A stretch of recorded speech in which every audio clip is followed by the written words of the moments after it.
say welcome now, and afterwards I'm going to hand it over to you guys. I just have a few slides to go through. So welcome everybody to another Orbit online event. So this time it's with our new friends from MathWorks. And this is the company behind MATLAB and Simulink that many of you know from your courses. So before we begin, I will tell you that this talk is being recorded. However, please hang tight, as of course it's always more fun when it's happening live. This is what we have ahead of us this afternoon. I know that the team is going to go into detail a little bit more. We haven't scheduled in any breaks, so if you need to stretch your legs or use the restroom, then please make sure that your microphone is muted. And I have a brief presentation of the team here today. So apart from myself, my name is Lida. I'm the community manager of Orbit Lab. We have Sagar, Emily, and Henrik with us from MathWorks. So being as I've introduced the team today, it would also be really nice if all of you would type in the chat who you are and where you're watching from. I know we have a few different exotic geographic locations represented today, so that would be nice. And to those of you who don't know or who aren't familiar with Orbit Lab, I can tell you that we're a tech and innovation hub and an open community for anyone with an interest in digital technologies and entrepreneurship. We're part of Aarhus University, and we're located at the Department of Electrical and Computer Engineering. And if you want to know more, of course, you're welcome to reach out. So you can write your questions in the chat during the presentations, and the MathWorks team will be ready at the keyboards to answer. And there will also be a Q&A session later on. And a very quick advertising spot for a couple of the upcoming events we have in Orbit Lab. So next month, we invite you inside the walls of Aarhus University to hear what goes on in digital research and innovation. And May 6th, we have a Lego event, and it's going to be a lot of fun. And as per usual, when Lego is with us, you can win some great prizes if you manage to solve the factory challenge, that is. So you can read more about the upcoming events on our social channels and our website, and I'll post the links in the chat after as well. And of course, we encourage you to follow us and to engage with our content. So that's it for me. So now I'll leave you in the capable hands of the team from MathWorks. Have fun. Thank you, Ritte. I'll begin with sharing my slides. Yes. Do you see my screen? Yes. Yes. Perfect. Welcome, everyone. My name is Sagar, as Ritte introduced me, and let's get started. So just a bit more introduction about the team from MathWorks. My title is the Customer Success Engineer. I also prefer calling myself as the Education Success Engineer. So I joined MathWorks in 2019, September 2019. I have a background in fluid mechanics, and in my role, I work with professors, student groups, researchers to make them aware about what tools they have in their university available to them and to make the best use of it. Right? Perhaps Emily can go after me now. Yes.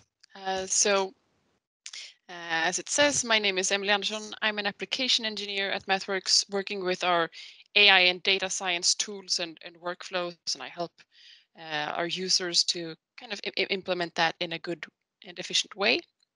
I've been with MathWorks for around 5 years now, so it's been a very fun journey.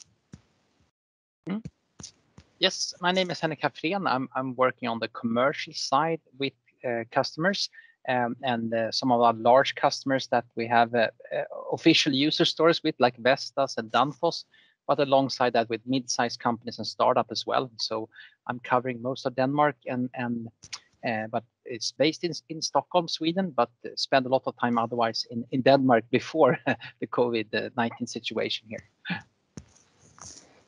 Great, thank you. So this is the agenda for today. and you might have also read about the agenda in the registration page. So I'll start with speaking a bit about MATLAB Mobile. Emily will go through demos on machine learning. She'll also speak about how our tools are used in deployment on hardwares. Towards the end, Henrik will speak about the MathWorks startup support program. In between these activities, we have a couple of Kahoot quizzes, so it will be quite interactive. And a part of the demos are also interactive. So as Litte said, feel free to post your questions in the chat window. Whilst I am presenting, Emily and Henrik can moderate the chat. And when they are presenting, I can do the same. Let's try to make it more interactive and have fun along the way. Just a note, we will be sharing the presentation and all the exercise files, which we'll be presenting here.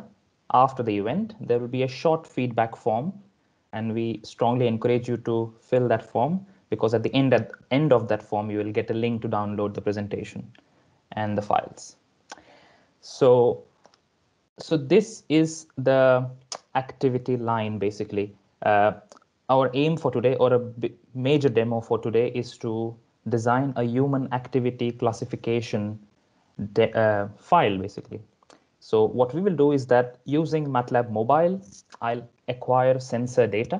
So my mobile has a couple of sensors, right? So I'll acquire some information or sensor data from a mobile as I perform some activities like walking, sitting, standing, etc. And later on, Emily will use that sensor data and apply some machine learning algorithms to classify what kind of activity I was doing, right? Towards the end, we'll also take a look on how these models can be deployed on hardware or some different platforms. So let's get started. The first bit is on acquiring data on your phone. I suppose some of you might have followed the instructions of creating a MathWorks account and installing MATLAB Mobile on your Android phone or iPhone or on your iPad or other tablets. If you have not done so, it's okay. You can just sit back and take a look at the demos. But for those who have actually done that, I would request you to follow the steps which we'll go through in the course of the demo, right? So most of you must surely have a MathWorks account. If not, it's fairly easy. We'll also show where at Aarhus University's website you can find information, download the or create a MathWorks account. All right, so let's get started. Just to remind, the intention behind us exploring MATLAB Mobile is because we want to record the sensor data from this mobile, which later on Emily will use to apply some machine learning algorithms. So what is MATLAB Mobile? So, all right, so this is my phone screen. I hope you can see. I have not disconnected my phone from the internet, so if you see any notifications, please disregard them, okay? So MATLAB Mobile is an application which enables you to run MATLAB or some functionalities of MATLAB on your phone. So I have switched on or I have launched the app. This is the UI. It's fairly simple. So let's say I want to create a variable a, and then I want to add a plus 1, 1 plus 1 is 2. Let's plot a sine wave. So x is equal to 1 is to 1 is to 180 degrees. Let's say make it 720. So let's say 2 cycles. And then y is equal to sine in degrees x semicolon to suppress the output. And then if I just write plot of x versus y, then I should get a sine wave, right? So it has the basic functionalities of MATLAB. There are, of course, some limitations, but it's fairly capable in doing most of the common things. But the power of MATLAB Mobile lies in its ability to grant you sensor data, right? So as you can see on my screen, if I share my phone screen again, your phone has inbuilt sensors like accelerometers or the magnetic field sensor or the position sensor, the GPS. You can actually log this data using MATLAB Mobile and later on do some processing or data analysis on that. You can also capture images and videos and then do some image processing inside MATLAB to build cool applications. So that is the power of MATLAB Mobile, and we will use today the acceleration data as well as the angular velocity and other data to kind of help us in designing the human activity classification demo. All right. So what else is included in MATLAB Mobile? So you can either save your data offline as a mat file, or you can stream this data to MATLAB, right? That is because when you run MATLAB on the mobile, you're not actually running the whole MATLAB engine on your mobile. MATLAB is running in the cloud. Your mobile is basically the interface, which is connecting the compute cloud to your commands, right? So it's possible for you to log offline data as well as stream data directly to MATLAB for future analysis. And once you have the data, you can process it either within the app itself or on your desktop, because now the data is in the cloud, right? So you can access that through your desktop or on the browser. So not many of you might know, it is possible to run MATLAB in your browser. So it's called as MATLAB Online. You just go to this website called https://matlab.mathworks.com, and it will spin up the latest version of MATLAB, which is 2021A. Again, it might have some limitations, but for most of the basic tasks, it is perfect. It's a lightweight version if you don't want to install MATLAB. And this data from the sensor is accessible there. All right, enough about MATLAB Mobile. Let's try to go to a demo. So all those who would like to work with me on this demo, please follow the instructions on this screen. I'll also share my mobile phone screen. Okay. So let me clean up my window. I clear all the variables. Okay, so first of all, open MATLAB Mobile, right? It's this app. Thereafter, we go to sensors, right? So these are my sensors. Then I will choose to stream this signal to my device. So I want to log the data locally on my device. I don't want to stream it to the cloud right now. Okay. That was step number 3, to stream the data to log. That is because we want to save this data as a mat file and later on load that data for creating the machine learning application. We will change the sample rate to 50 Hertz. So sample rate is the frequency at which I am logging this data. So I want to acquire it at a faster rate, 50 Hertz. Save that. Then we will enable 2 sensors.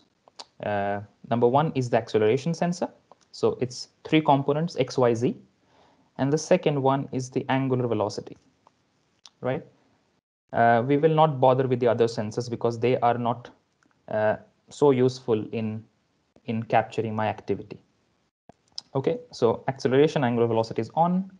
And the moment I will press the start button, I need to perform the following 4 activities. I want to keep sitting for 5 seconds, stand up for 5 more, walk for 5 seconds, and sit back for 5 more seconds, and then I'll stop. Okay. It's okay if it becomes 6 seconds or 4 seconds. It's fine. We can take care of that post-processing later, but try to maintain this discipline. Okay, so I will press start. Now it has started recording. I'll keep sitting for 5 seconds. Then I stand for 5 seconds. Then I walk for 5 seconds. Now I'm limited by mobile lens. And then I'll sit back for 5 seconds. And with that, I stop. Okay.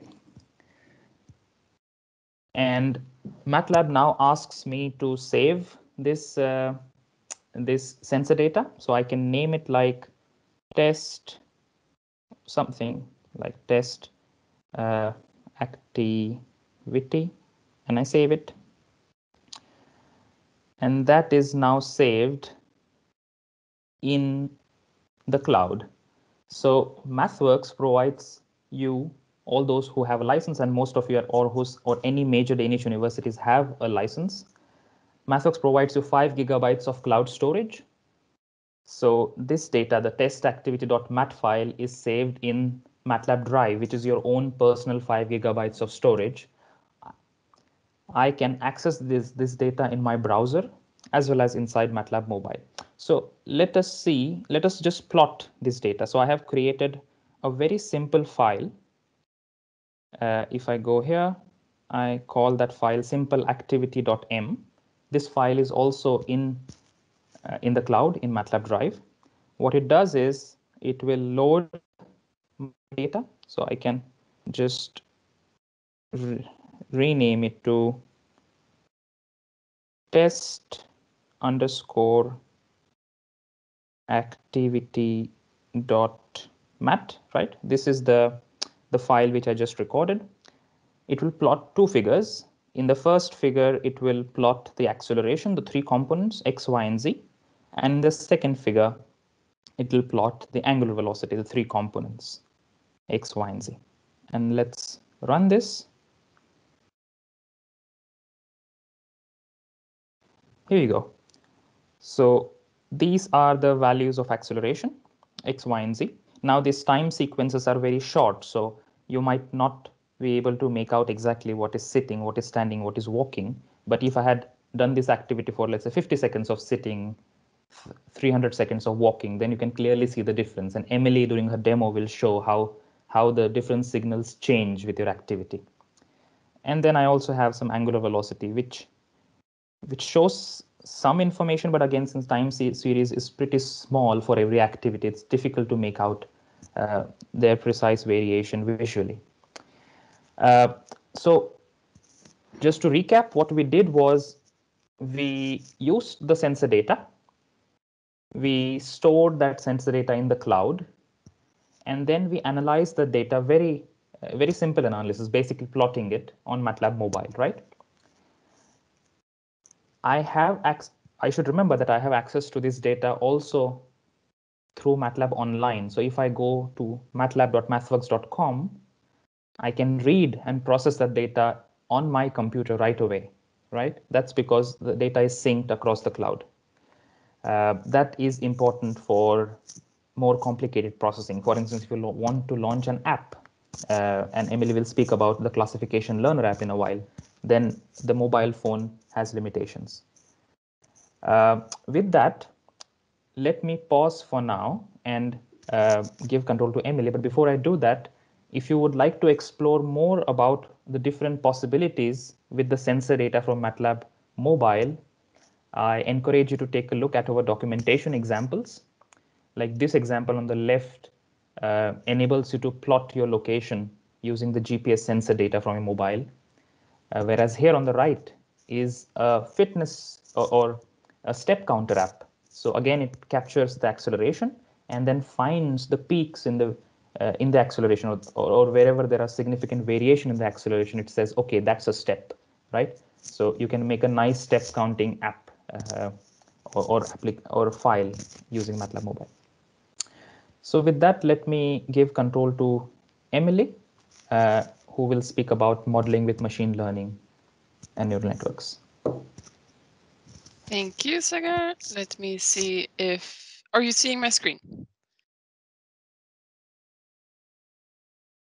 Yes, we are. Yes, okay. I was like, is my mic even working? All right, so I will now start talking about how we can use that nice data that Sagar recorded doing some machine learning and neural network techniques. So just to get everybody on the same page, I know we all have different backgrounds. Not everybody knows perhaps what machine learning and deep learning is. So let me explain using this graph right here. So to the very far left, we have the first principles modeling. And what we mean here are things like physical models, where we know everything about the world. We know exactly how things relate to each other, like the gravity and equations, using that, for example, like basic physics. Going further to the right on this axis, we're moving more and more into situations where we might know some things about the world, some relationships, but we need some actual data, recorded data, to perhaps fit parameters in an equation and things like that. So it's a combination of data and knowledge.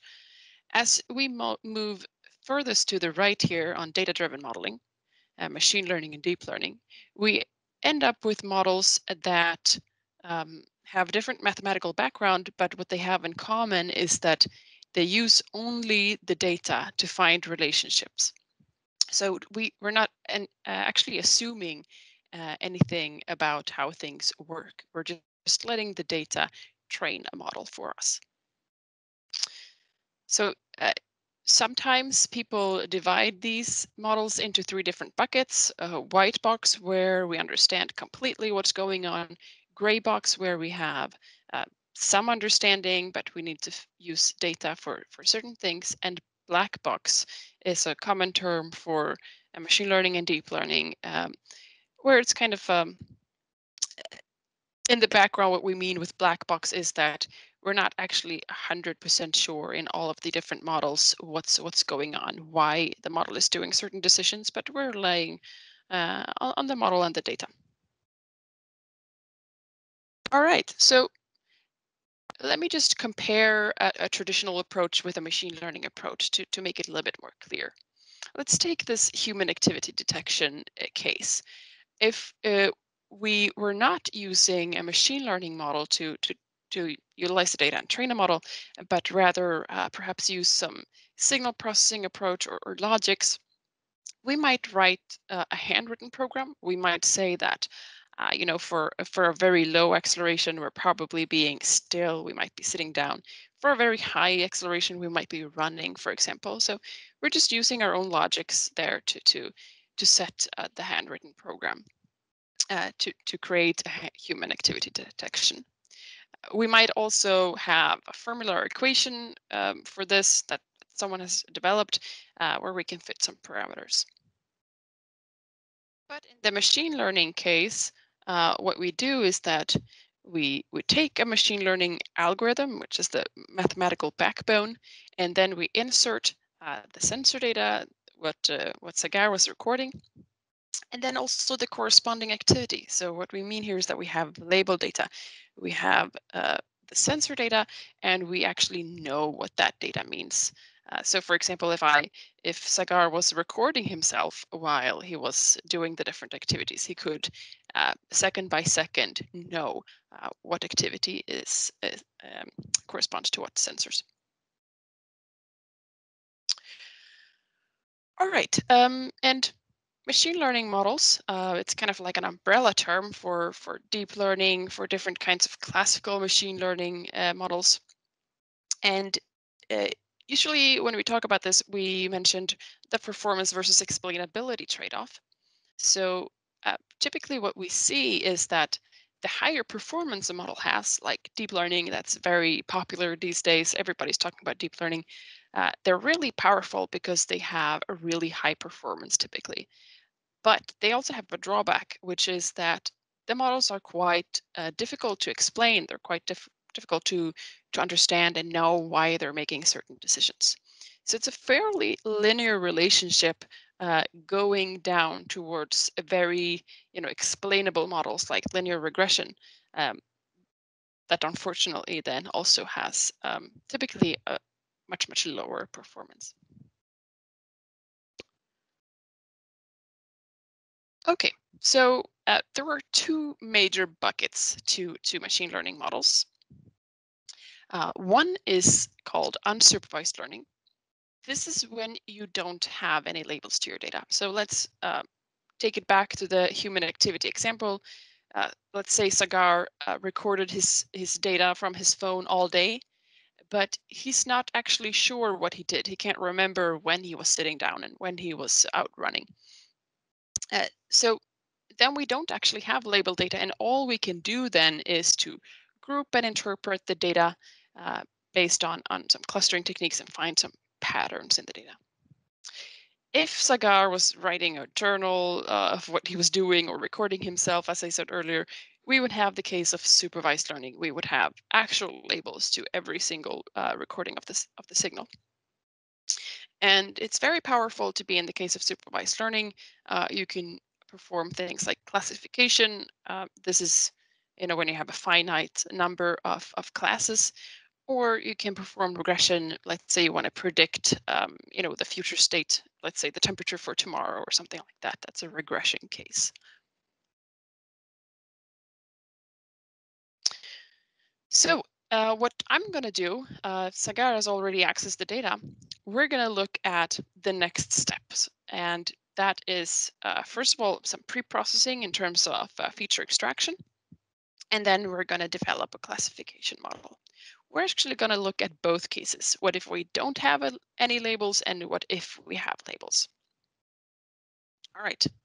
So let me actually hop into MATLAB here. So, all right here. I don't know which background you all have. Some of you might be very used to the MATLAB interface. For some of you, this might be completely new. So this is the common interface for MATLAB. I'm using MATLAB 21A at the moment. I have my current folder, which is my all of the folders I'll be working with. I have a command window, which is basically, what Sagar was using earlier with A = 1 and that sort of thing. In Workspace, here my different variables will pop up, which will be saved for later. And this is a live script. You can see it's .mlx. Many of you who are heavy MATLAB users might be still using .m. That's the kind of old type of the scripts. Feel free to try out the live scripts. They're very powerful. They also come now these days with things like controls and sliders so that you can make your scripts more interactive for yourself and also for when you're sharing your scripts. And you can also even add things like tasks for common workflows like data pre-processing. This is a step that almost everybody takes, like cleaning missing data, finding outliers, removing trends, that kind of thing. So when I insert a task, I will get a suggestion for each of the different steps I need to take to do that. So it's a really convenient thing if you have any of these tasks to perform. All right, but let me get started with my script here.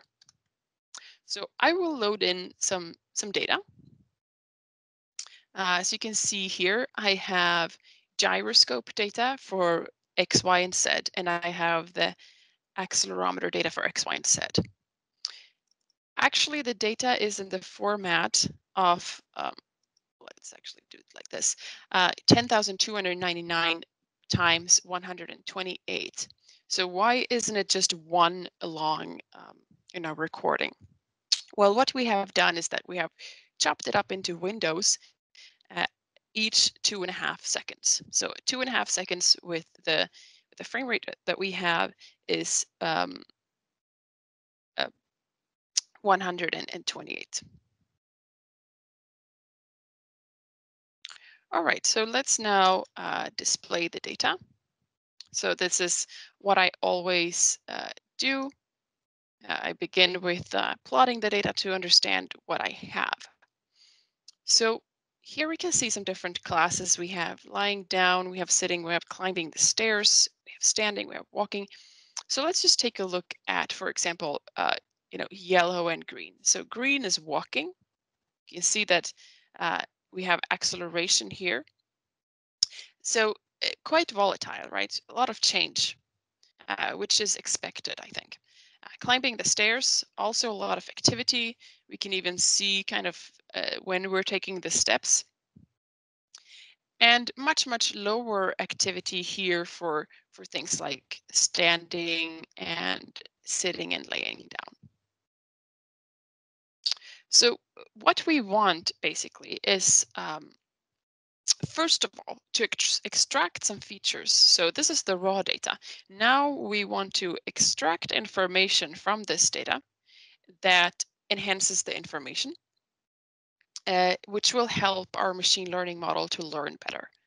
So I'm interested in, differentiating between these different classes, and I want to find information that will help me differentiate between the different classes. Okay, so what can I do there? Well, when it comes to features, we usually call it feature engineering. It's basically a science on its own. You can extract so many different things. You can look at standard deviation, mean, all the basic statistical measures. You can look at signal processing, for example. It depends a little bit on which type of data you have. So let's see which kind of features that make sense to extract. If I just take 3 different activities like standing, climbing stairs, and walking, and I make a histogram of those, you can see it looks like this. Let me make that a little bit bigger. All right, so I can ask myself, does it make sense to extract mean value to differentiate between standing, climbing stairs, and walking? Yes, I think it does, because the mean value seems to be a little bit different for each of the classes. Does it make sense to extract standard deviation? Yes, definitely. There's a huge difference in standard deviation for example, standing and climbing the stairs. So both of those make perfect sense to extract. So how do I extract features? Well, I would probably start with creating one table from these 6 sensors. So now I created a table called raw sensor data. It will again end up here in my workspace. So I have something times 6 here then. And then I can apply a mean function and a standard deviation function for that table. So pretty easy to extract features. The big data set today, it's not Cigar who's been out running. It's actually a research team, I think from Italy, that did a very rigorous data acquisition. They did not just record a bunch of data of people doing these different activities, they also extracted a lot of features. So this team extracted 561 of these features. Let's take a look at what they can be. All right, so we can see mean and standard deviation in the beginning here. Some simple things like max, min, energy, correlation. Some things repeat themselves since we have many different sensors. So we might want to do extract the same measure, but for the different sensors. So it all adds up to 561 features here. Let's begin now with the case where we don't have any labels. So we just have this data.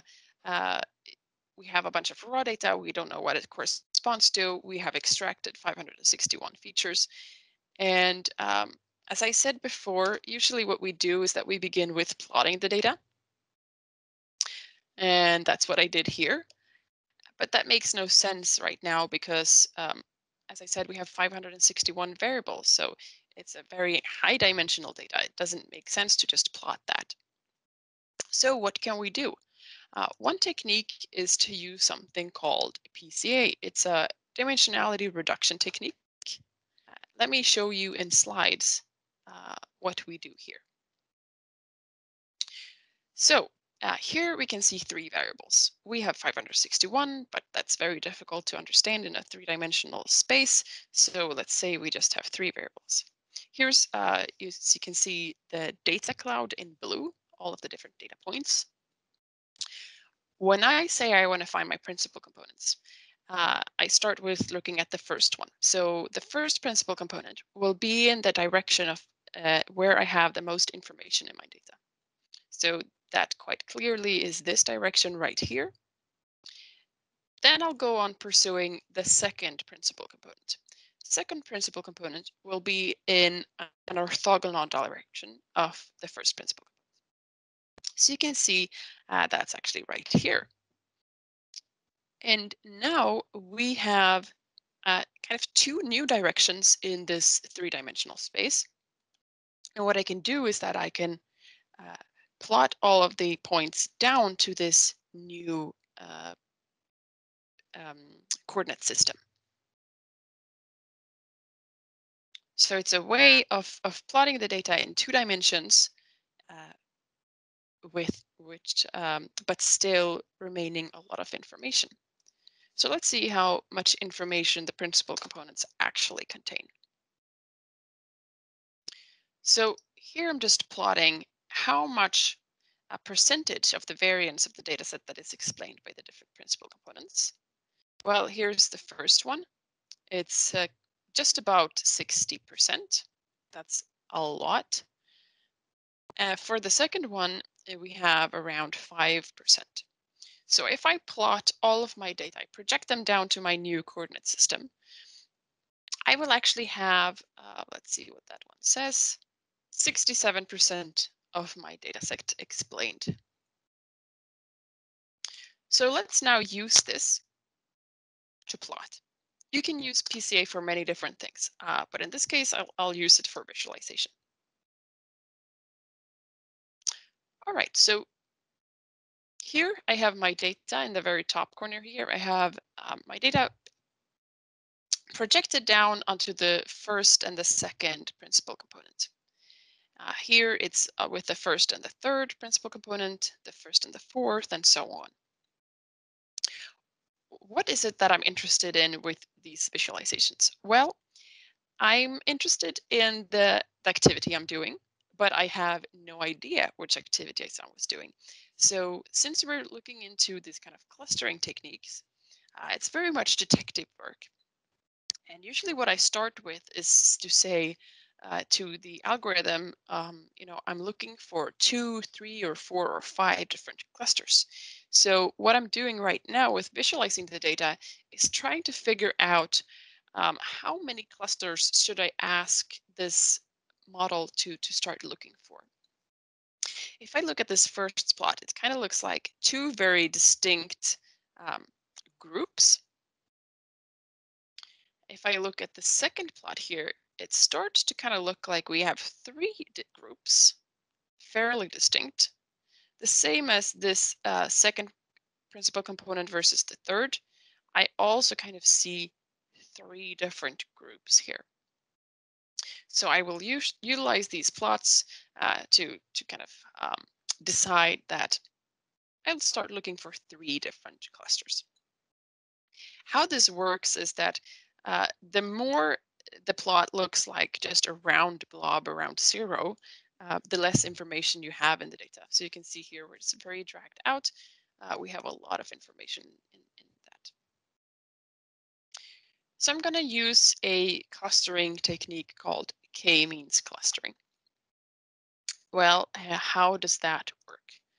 I like to show things in slides because I think it makes more sense. So I have my data cloud. When I use k-means clustering and I say, all right, I'm looking for 3 different clusters, the algorithm will randomly pick 3 different cluster centroids placements like this. It will then afterwards assign the data points to the closest centroid. When that is done, we will recalculate the positions of the cluster centroids based on the center mass of the data points. And then we will reassign the points to the closest centroid. So you can see it's kind of a process that repeats itself. So we will do this over and over and over again until we see that these centroids converge and just start hopping back and forth to the same places. If I have a lot of outliers, if let's say I had like a little group up here of outliers, I might end up in a situation where the randomly picked centroids just gets stuck in the outlier group. To avoid that, we are repeating this process 5 times. Okay, did I run this code? Yes, it looks like I did. So by running this code, I have found the 3 different groups, and I can use my PCA plot to kind of color in the different groups that the k-means clustering technique found. And it looks like the clustering techniques is finding the same as we did. We have a pretty distinct group here. We have a pretty distinct group here in blue, and down here in red. If I look at this left plot, I can kind of think that perhaps the blue activity, the cluster 3, and red one is quite similar, and that cluster number 2 is quite different from the other 2. But we don't know yet, so we're still trying to understand better what's going on in this data. One thing that really helps us to understand the data better is to look at which features really help us to discriminate between the clusters. So we can find the feature score for the different features and see, okay, what are the 10 top features to separate cluster 1 and 2? Well, for example, here it's gravity, acceleration, energy in the x direction. Top 10 features for separating clusters 1 and 3. Well, it seems like that feature comes again, gravity, acceleration, and energy in the x direction. For separating clusters 2 and 3, well, it seems like that feature is not a part of this one, but we have 10 other features there.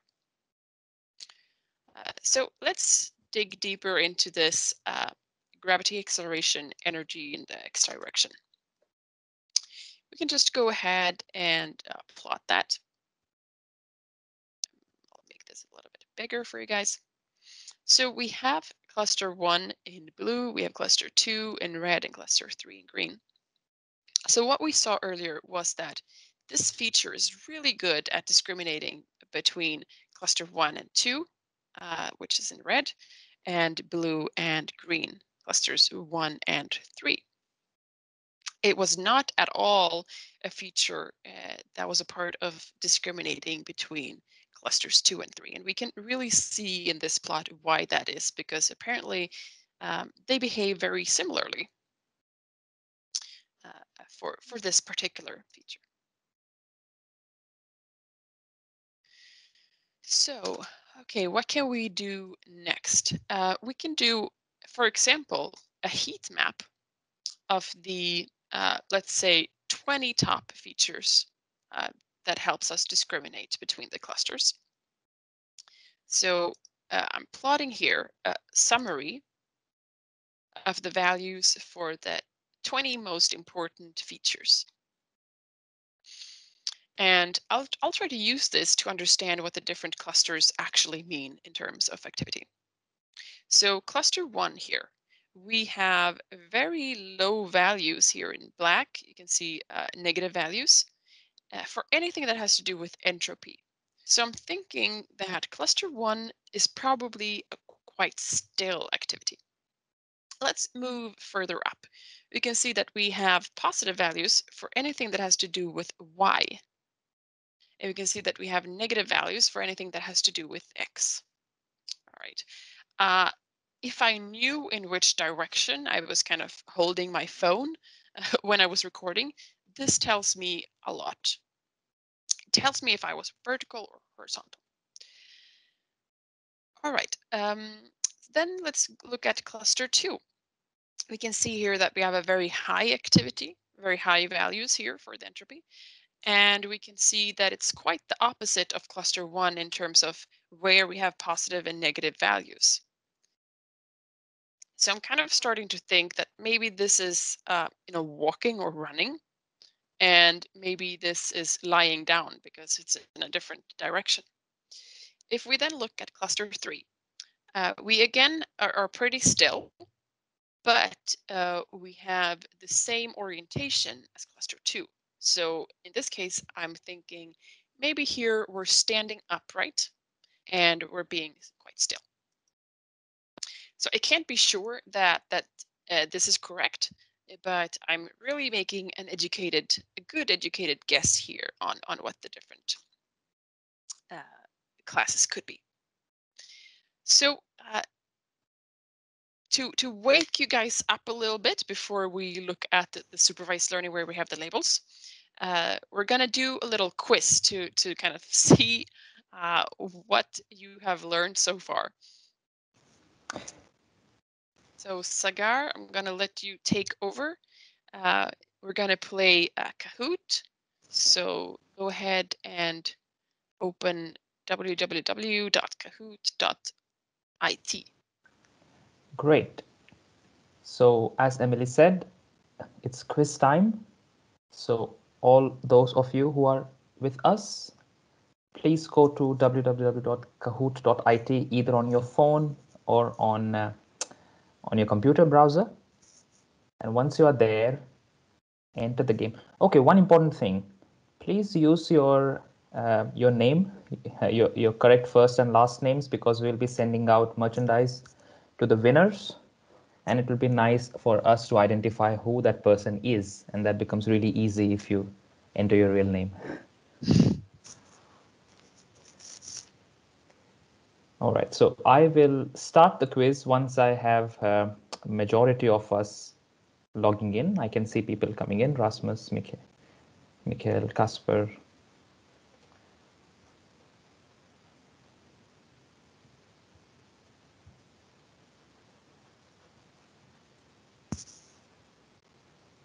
Right. Okay. So for those of you who have 2 letters, we're going to expect that is the initials, right, Sagar? Yeah, I would expect that. And if you can thumbs up in the chat, then you will corroborate our expectations. All right. So how many are we, Emily, or should I start, or what do you think? Yeah, I think we can get started. Okay, we can get started. There we got Agnes in just now. Okay, last 5 seconds for anyone who would like to. We have 10 people now. 1, 2, 3, 4, 5. Then I start. All right. Some of them will be one option answers, some of them will be multiple option answers, and you will know when. So on your screen, you will see colors only. You won't see the names of the options. So choose the right color corresponding to the options. So clustering is a technique that is used mostly in, is it supervised learning or is unsupervised learning? So we'll see now how many people listen. Just 11 people. Okay, that's good. That's good. 8 people got it right. Nice. 8 people got it right. Let's see who is leading the scoreboard. So it's also a function of how fast you have answered. So Michelle is leading. Yeah. So let's go to the next question.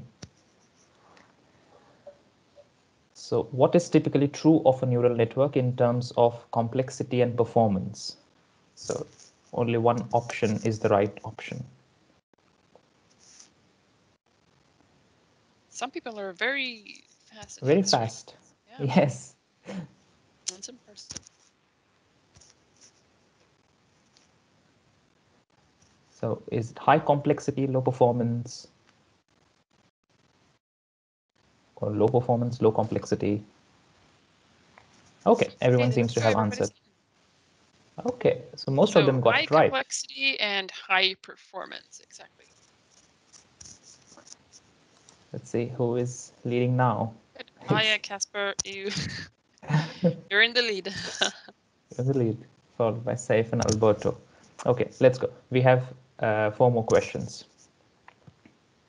If you want to forecast tomorrow's temperature, which of the following are you doing? Are you doing classification? You're doing regression? You're doing clustering? You're doing reinforcement learning? This should be an easy one, I think. don't say that, Sakar. No. You're jinxing it. Yeah. If they have listened, then it's an easy one. Great. All right, nice. That's also, it was easy. Okay, let's see who is. Okay, number 2 is now number 1. But the others are quite close also. So Yeah, it's just a very matter of a question. So this is a multiple option question. So which of the following are typically correct in terms of machine learning and deep learning?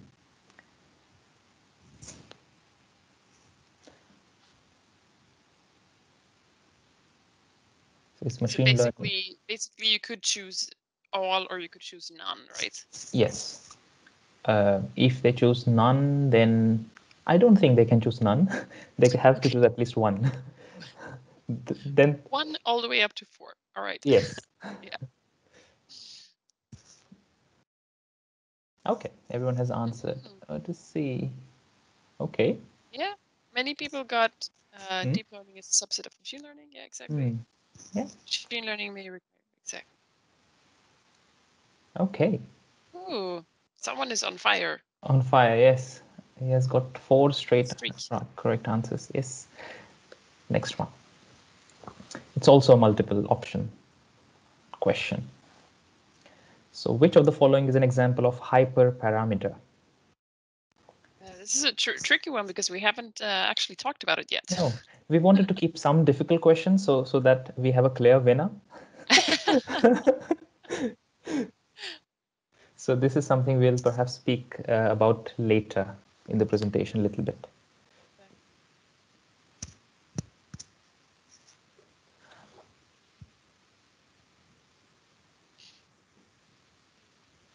Okay, is learning rate in gradient descent a hyperparameter? The number of leaf nodes in a decision tree, the weights and bias in a neural network, the number of layers in neural network. Which of them is a hyperparameter?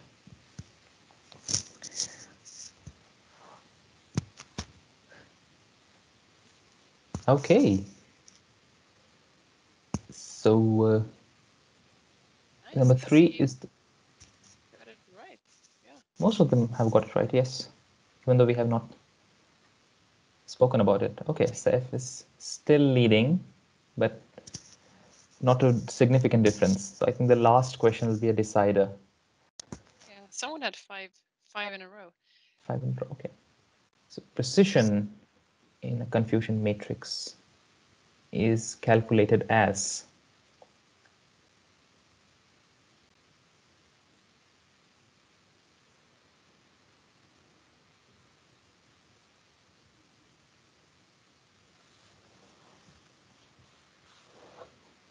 okay. 7 answers till now, 30 more seconds to go.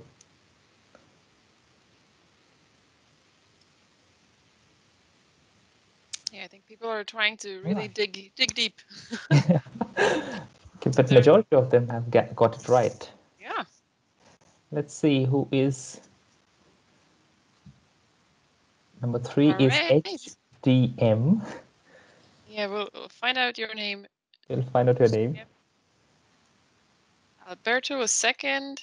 Oh. And Saif was first. All right. So congratulations. And congratulations also to the runners-up. So for the others who didn't win, we have another quiz towards the end, so please hang tight. For those who are the winners, we would request you to send us your details later on so that we can ship you the goodies we have in store for you. Yep. With that, I'll let Emily take over again for the rest of the demo. Right, perfect. Yeah, so Hugo just wrote there that his full name. So great. He was the 3rd place there. Great. Let me steal the presentation again. There we go. And we're gonna hop back into MATLAB. Okay, so we're gonna go to the part which I find the most fun. We have really cool things here for supervised learning. We have the labels. So let's look at the data we have. We have collected all of these sensor data into each of the corresponding columns. And at the very end, you can see that we have an activity for each of these. Great. So actually the categories that we have now is walking, and before we have walking in stairs, but now we have kind of more harshly divided them into walking up the stairs, walking down the stairs, and then sitting, standing, and laying down. So let's use our familiar PCA plot to do the nice plotting again. And here we can kind of see the true answer to the different groups that we had. So as we kind of guessed before, this was a very high activity group right here, walking and walking up the stairs and walking down the stairs in red, yellow, and green. To the left, we had the very low activity types of sitting and standing and laying down. All right.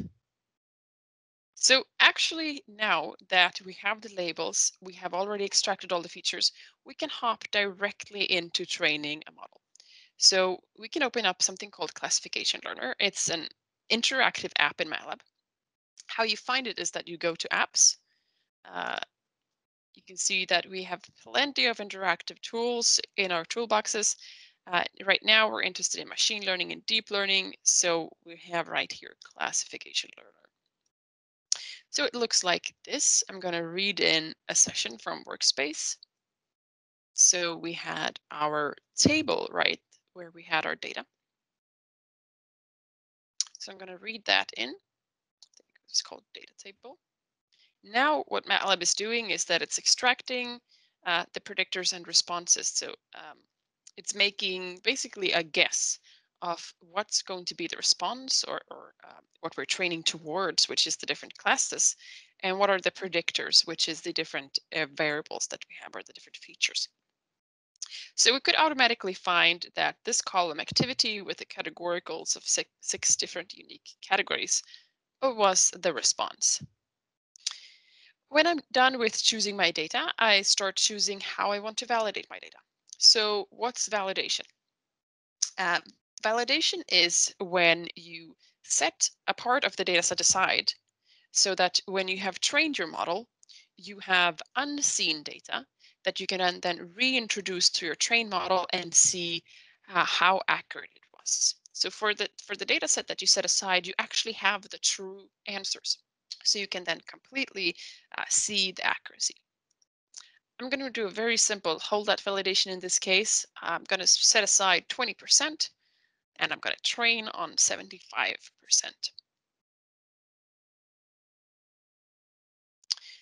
So up here in this area, we have all of the different models that we can potentially train. And we have decision trees, discriminant analysis, naive Bayes classifiers, support vector machines, many different types. We even have neural networks here at the bottom. Right now, I'm going to press all quick to train because we don't have a lot of time. If I was sitting alone taking a lunch break, I would probably press all and train all of them. So it's a quite interesting thing with machine learning because you can have a lot of experience with it, but still when you get a new data set, it is quite difficult to know which models will work the best. So even though you might have a little gut feeling, it can still be good to just train all of them and see, do you see any trends? Is it one certain type of models that work better? So now you can actually see that I'm training quite many models at a time. That's because I press this use parallel button so I can start using all of my cores on my laptop. I wouldn't say my laptop is very potent. It's not great. It only has 4 cores, but still training 4 models at the time instead of only 1, that speed things up considerably. So what are some of the different things we can look at when we're in this tool? Well, we can look at advanced settings. So these are actually the hyperparameters that we were talking about earlier. So for example, for a tree model, we can look at how many splits we want to do and the split criteria. So these are things that we call hyperparameters because it's not really a part of the core mathematical model, but it's something that we can change and tweak depending on how we want to use the model. So to understand how well a model is doing, I really like to make a confusion matrix, because we might have 90% accuracy. That sounds really, really good. But if we're constantly guessing the really important things wrong, then 90% isn't very good.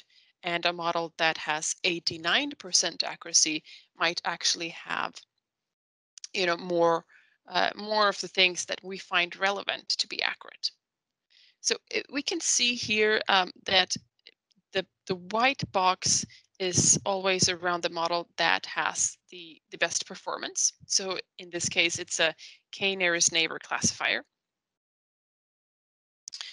So I actually think I want to look at this one instead. So you can create the confusion matrix. I like to look at the true positive rates versus the false negative rates. I think that gives a good quick indication on what's going on. So what you can see here is the predicted class, which means that this 25% that we set aside, we're reintroducing that into the trained model, and we're seeing what the model predicts.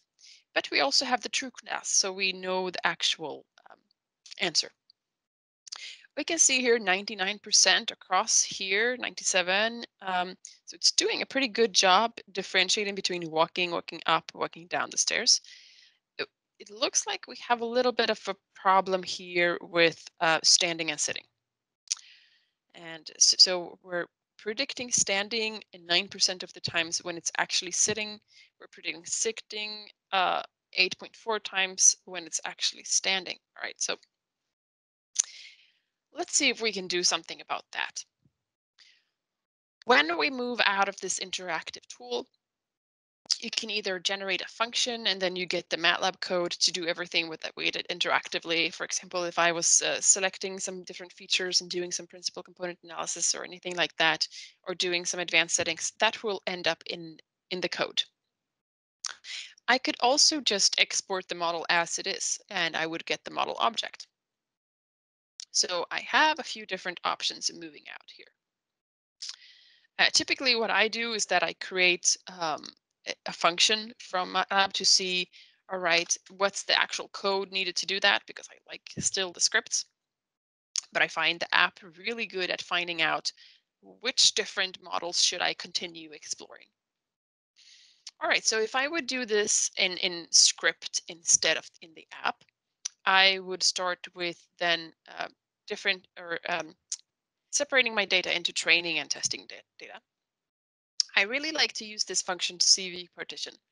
So you can see here I insert my data and I say hold out 20% of the data.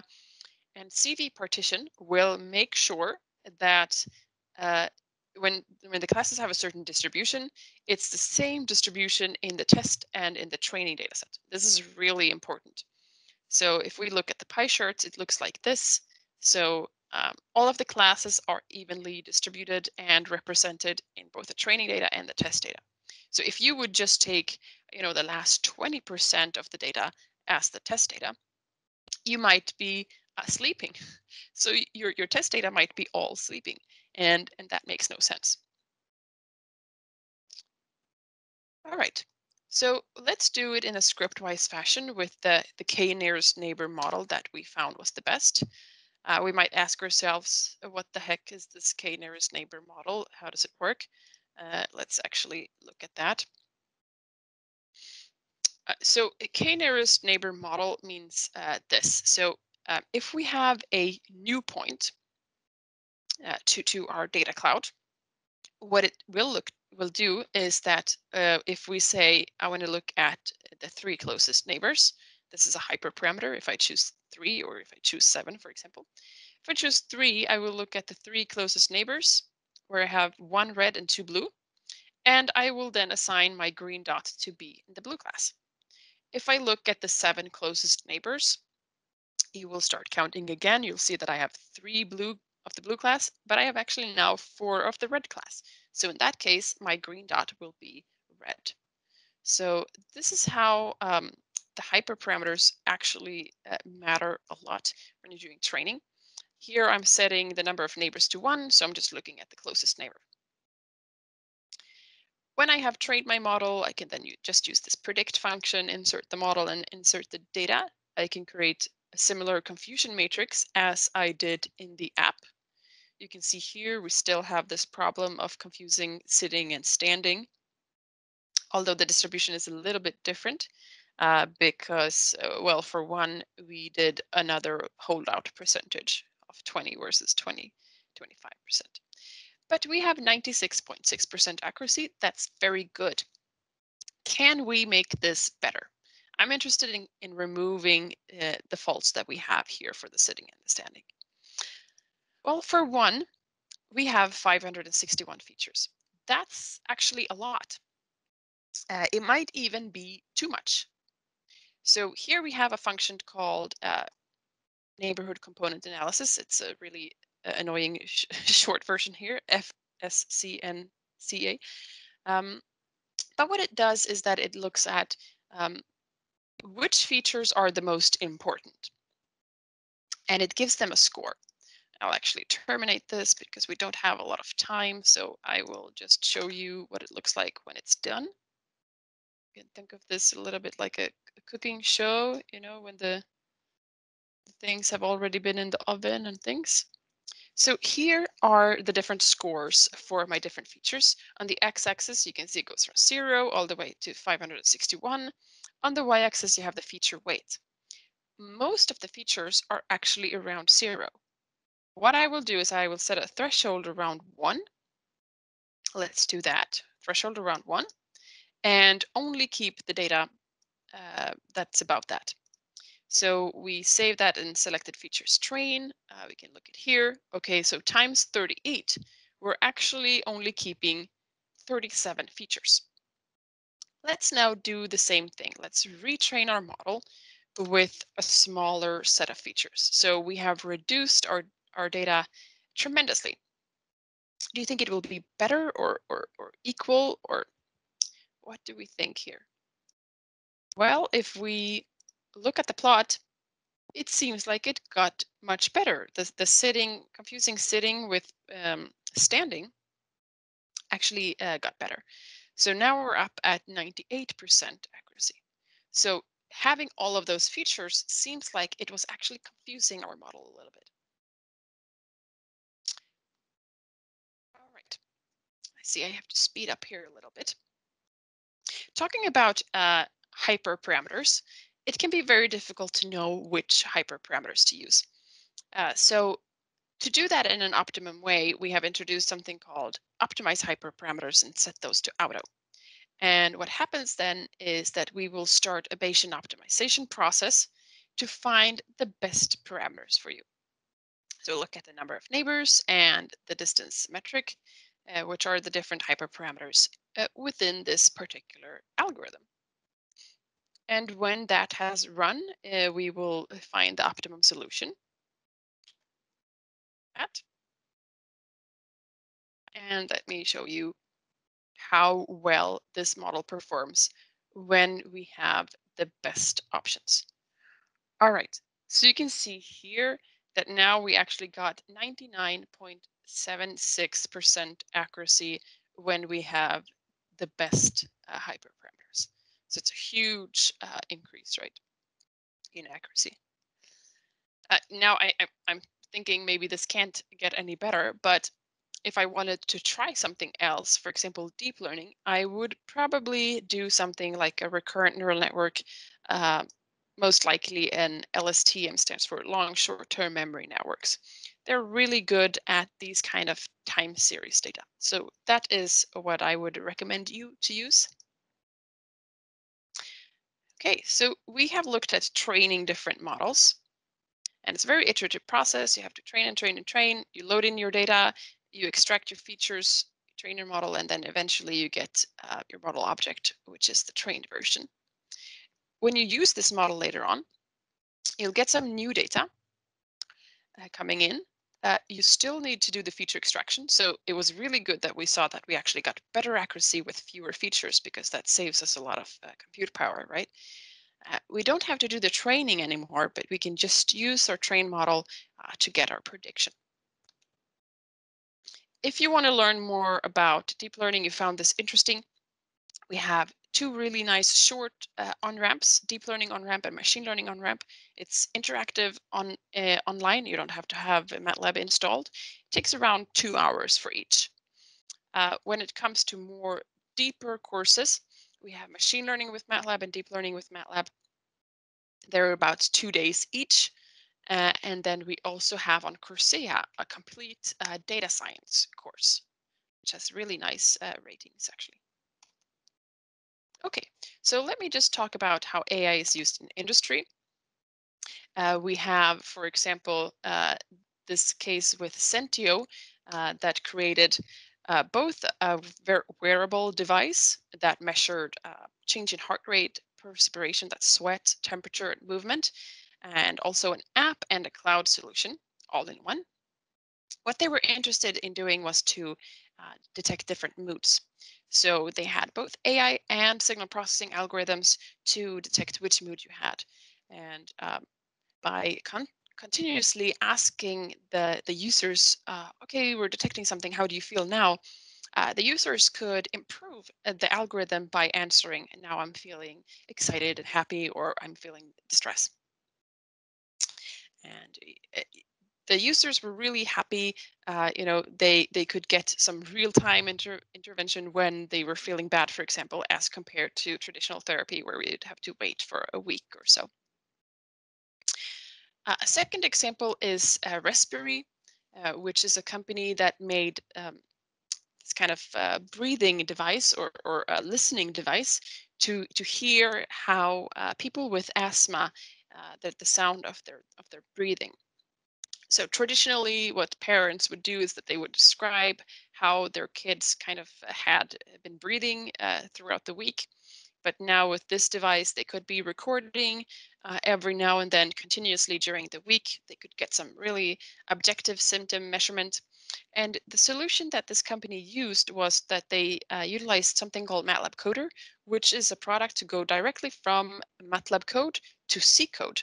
And they put that C code both on the sensor device and on the mobile phone, so that they could have that app synchronize with the sensors.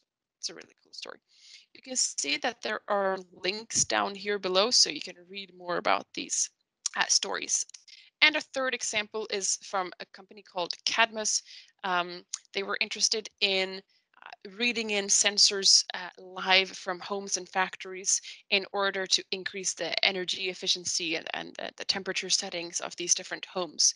And to really quickly prototype the solution, they use something called ThinkSpeak. And Sakar will talk more about ThinkSpeak later on, which is basically our IoT solution. All right. So we have reached the part of deployment. There are many different ways of doing this in an IoT workflow. It's usually both cloud and edge devices, smart connected devices. So you might need a combination of these. They might need to speak to each other. What they have in common is that probably you have one algorithm developer for both here.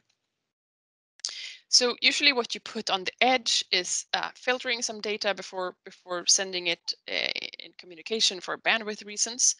You might want to do some algorithms there for a faster reaction in case you have some latency problems. And you can also distribute the processing load. If you have many edge devices, you can do many different processings on the edge. What the cloud has as in favor is that you have more computing power in the cloud. You can scale really quickly. You have integrated storage with the analysis, and you can even monitor. So pros and cons to edge versus cloud, and what you put where, basically. So going down to the edge device, it's good to know that when you're in a MATLAB code, you can get C, C++ code, you can get CUDA code, you can get structured text, you can get Verilog. For these different types of targets. And when you do the code generation, you can even get processed optimized code. So let's say you're targeting an ARM Cortex-M.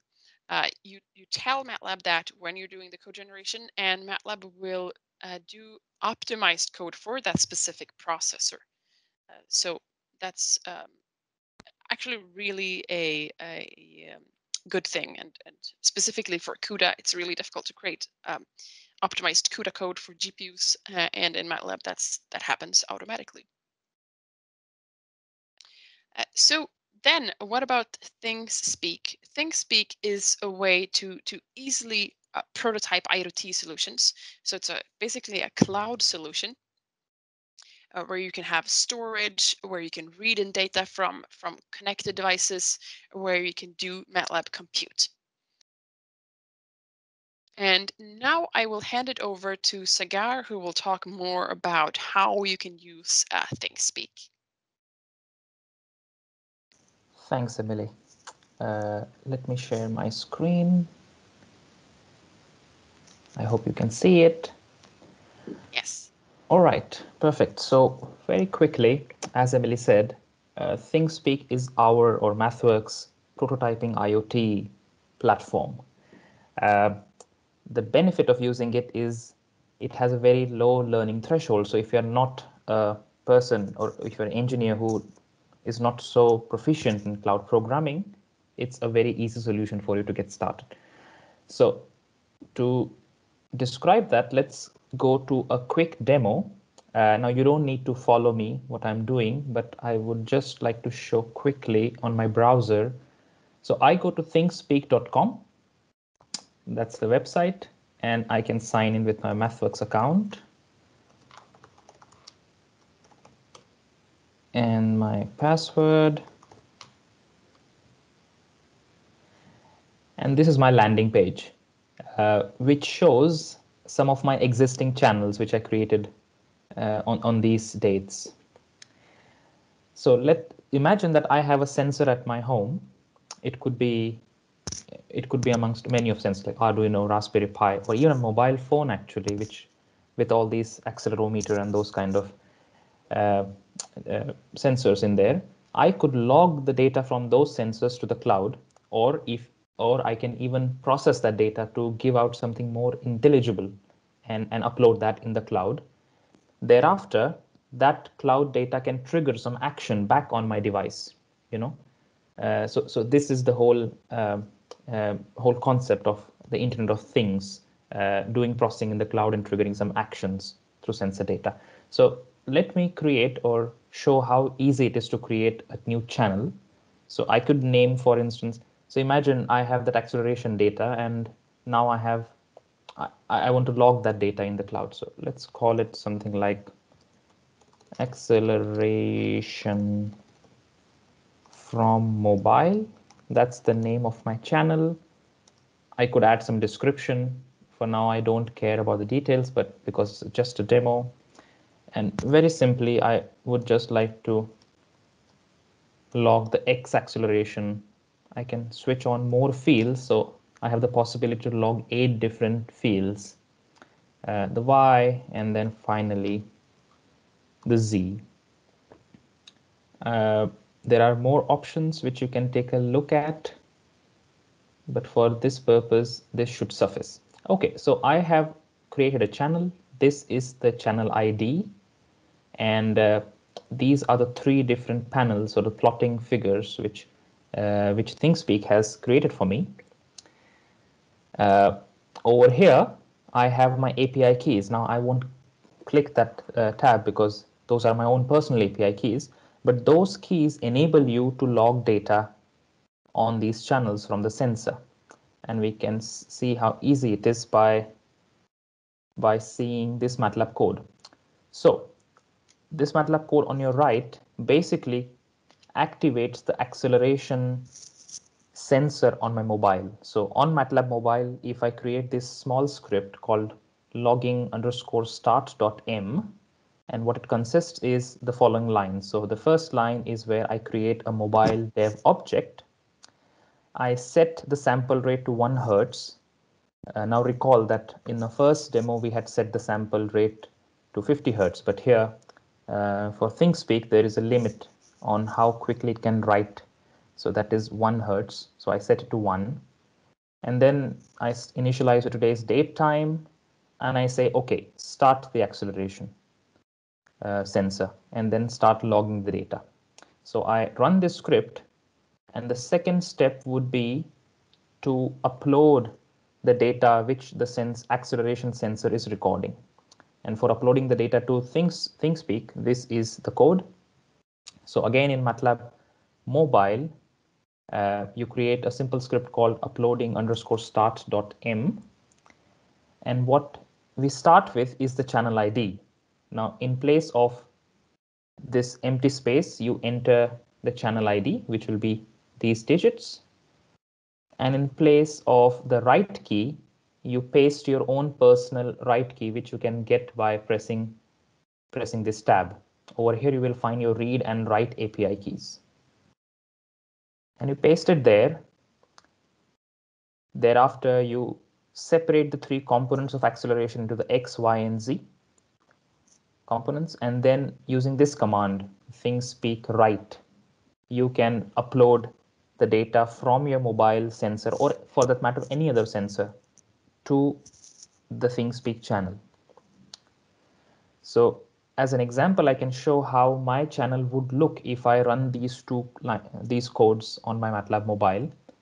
So if you visit this website, which is my channel, I have made the view to be public. You can take a view of my acceleration data.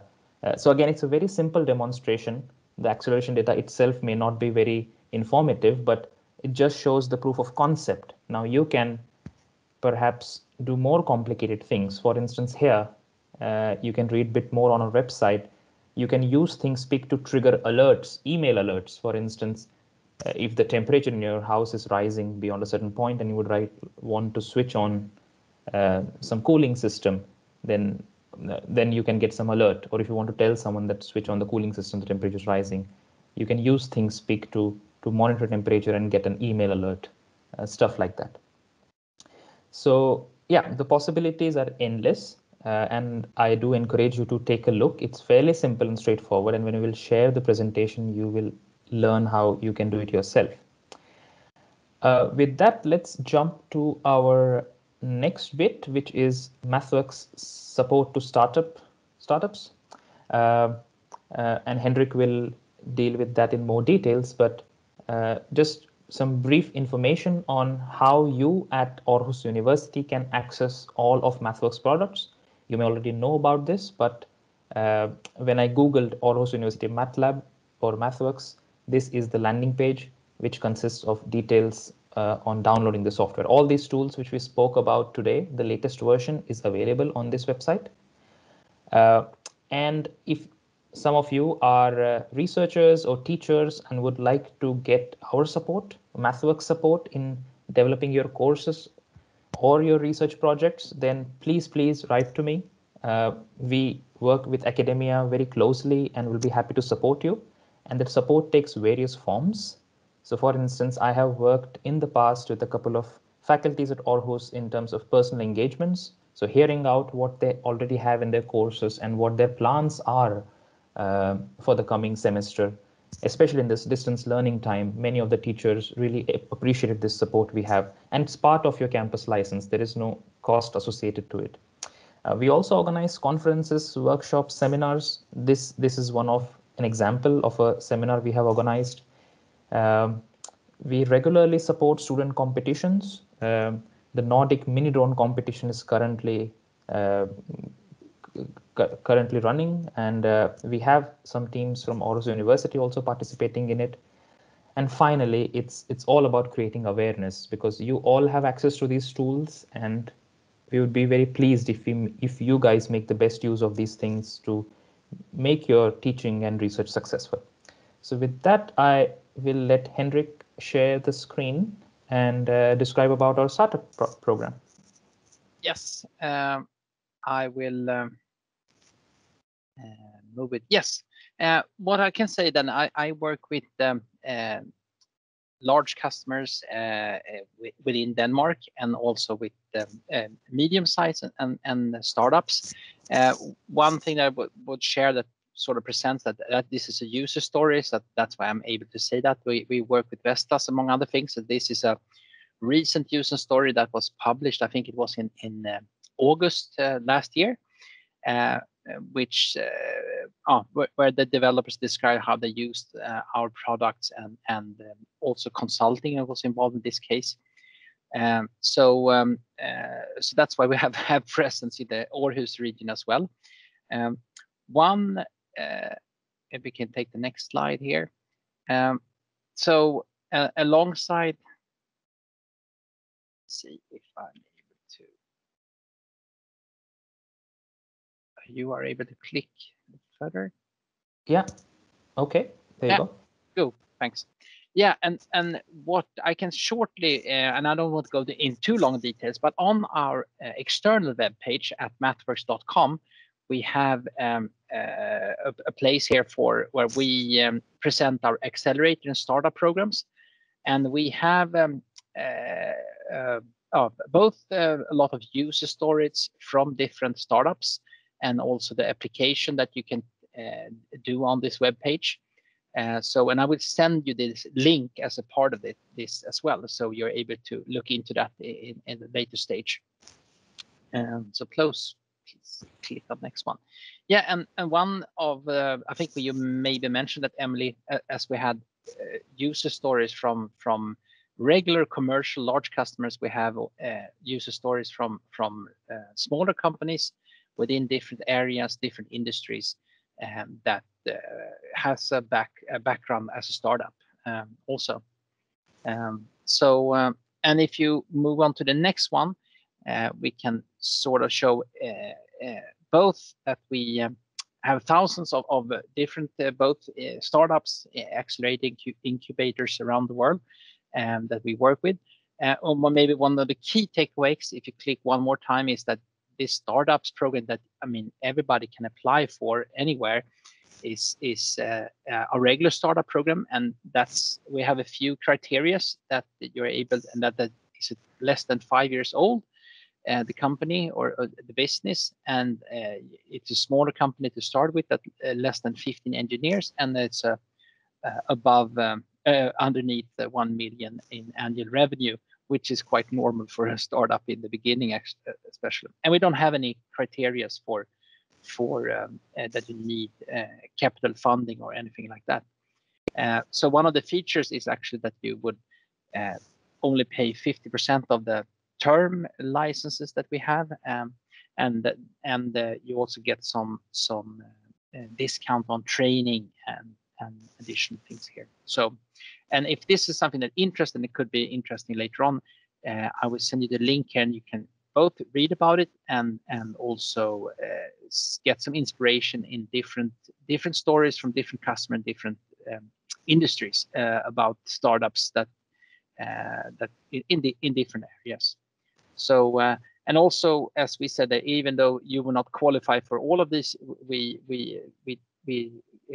look forward for any applications here, and try to help as many as possible, and it's good for us also to work with new industries and new business segments. So it's been growing and becoming more and more important for us throughout the years, the startup program. Thanks. So that's we will send you the links to that one if you would like to get to know more about that as well. Great, perfect. So it's time for quiz number 2 for all those who are still with us. So again, Kahoot is our platform. Go to www.kahoot.it and sign in with these 7 digits. Make sure to enter your correct name. Okay, I believe that.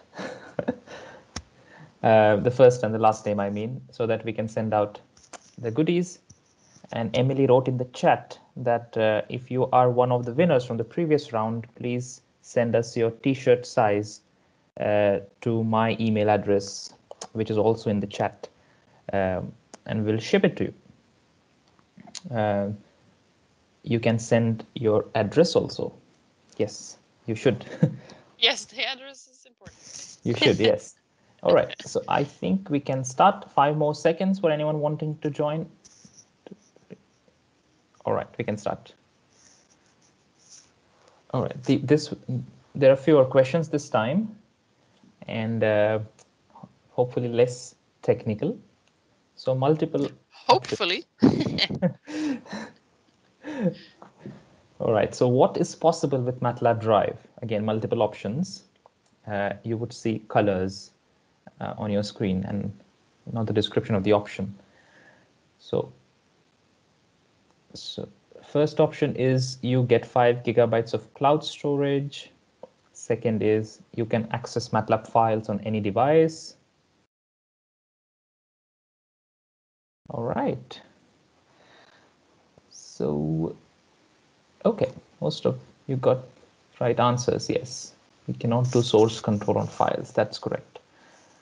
You can though on in the desktop, right? So that's can. good to say. Yes. If you have Git, for example, you can do that in the regular desktop. Exactly. Okay, as in the first quiz, Michelle is leading. Let's take the second question. So what is the function of MATLAB coder? Emily spoke about it briefly. Yeah, Yep. I actually know this one. You know, good, Henrik. Great. 8 answers, 40 more seconds. There's enough time actually for this one option answer. Yeah, I was talking about MATLAB coder and some of the other coders that we have for different types of languages. So this is for C and C++. Oops, now I maybe gave away the answer.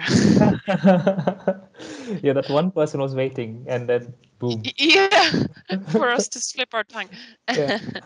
Okay, but most of you got it right. So Yes, perfect. Oh, Michelle is still leading. That's great. Yeah, and safe second. Safe second. Next one. Multiple options this time.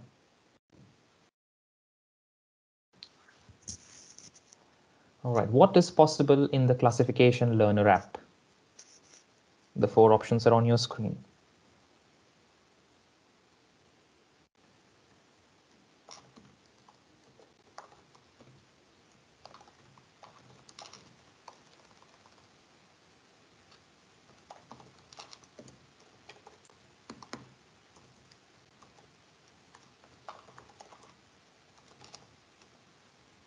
Right, so. All right, so you can graphically. It's a tricky one, it seems. All of them were right answers. Yeah, that's a trick question. Yeah, we didn't have any of those where all were the right answers. This was, let's see, I think this was the last question of the quiz. Who's the winner? Okay, Michelle is third. Congratulations. GK, please send us your details later on. And who's the first? Saif. Yeah. Was Saif the first also last time? He was, I think. I think so. So I think GK is Gairai. Okay. So all of you who are the winners, you can find the instructions of what you need to send in the chat. And we will go back to our presentation. Yeah, one final thing. So Emily spoke briefly about the on-ramps and the different training courses we have got on our website. Now, you who belong to Aarhus University or any other major university in Denmark has access to all these courses, the on-ramps as well as the paid courses. The on-ramps are free, but the paid courses or the bigger courses are paid, but you have access to it in your campus license. What we want for anyone of you who would like to learn a bit more on these topics and learn how to use MATLAB in these topics of deep learning, machine learning, image processing, control design, etc. If you could, in the coming 15 days, finish one of these on-ramps and share a certificate with us, this is how the completion certificate looks like. It's quite easy. On the top right corner of the website, you just click on the button and a certificate will be generated. It's fairly common for people to upload this on LinkedIn or any other social media platform where they want to showcase what skills they have acquired. So if you send such a certificate to us in 15 days, that is by March the 2nd, we will give you a surprise gift voucher. So please do so. That's my email address. And when we will share the presentation, you will get a link of where to find these courses. So any one of the on-ramps. That would be nice. All right, so we are now done with our presentation and would like to answer any questions you might have, which we couldn't answer in the chat. Yeah, were there any questions, Sagar, during my presentation that I didn't see? Anything about machine learning? I think so. No, I couldn't see. Oh, yeah, I see an interesting discussion regarding the live scripts and Jupyter Notebook. yeah. There was one, I don't know whether it was a question. Yeah, it was a question. Is code generation from MATLAB possible for the TI processor, MSP 430? Exactly. So it is possible to generate code for that using embedded coder. So that's typically the way to go. Embedded coder is through Simulink. So that's typically how those controller works. You develop something in Simulink, and then you use embedded coder to get down to the target. Great. Yeah, thank you. I got that. Yes, great. Welcome. I can also write my email here in case you have any, machine learning, deep learning based questions that you kind of think about. You wake up in the middle of the night. Go ahead and email me and I'll help you out there. But yeah, if you're new to machine learning and in deep learning, I strongly recommend the online courses. I find them really interesting and good. So the on-ramps, Sagar, correct me if I'm wrong, they're available for anyone. Yes. Not just those who have those kind of campus licenses. That's correct. Yeah. And they are great entry points into both MATLAB and the domain of AI. So Emily had also pasted a link to the feedback form in the chat. So if you fill in the feedback form, it's a very short one. At the end of that form, you get a link to download the presentation as well as the MATLAB files, which Emily showed. So we'll really appreciate if you could share your feedback.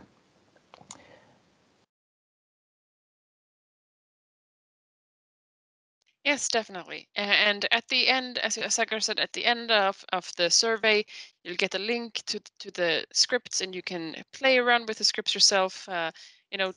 Twiggle with the hyperparameters, see if you can get something better than 99.7%.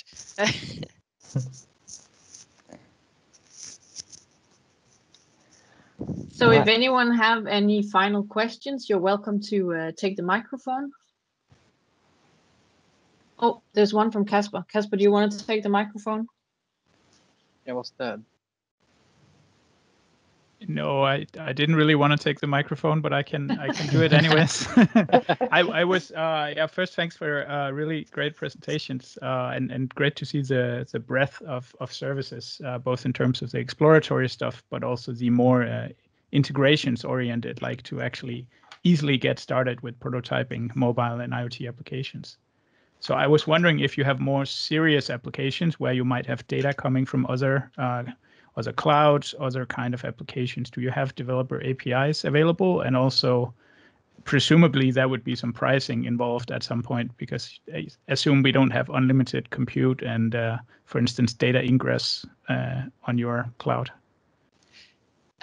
Yeah, so there are plenty of cloud offerings. So there's actually something called MATLAB Cloud as well. Perhaps Sagar, you know more about that one. What I usually talk to the commercial users about is our reference architectures for AWS, so Amazon and Azure. Those are the two most used in the Nordics.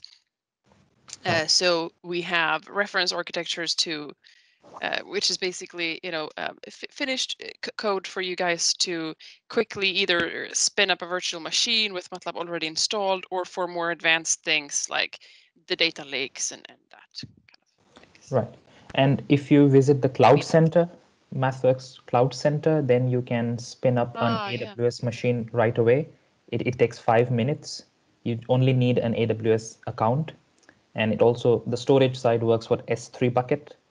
The Azure integration is also possible, but it's not as seamless as the AWS. So it's possible, I mean, to spin up into the cloud your MATLAB simulations as well as storage.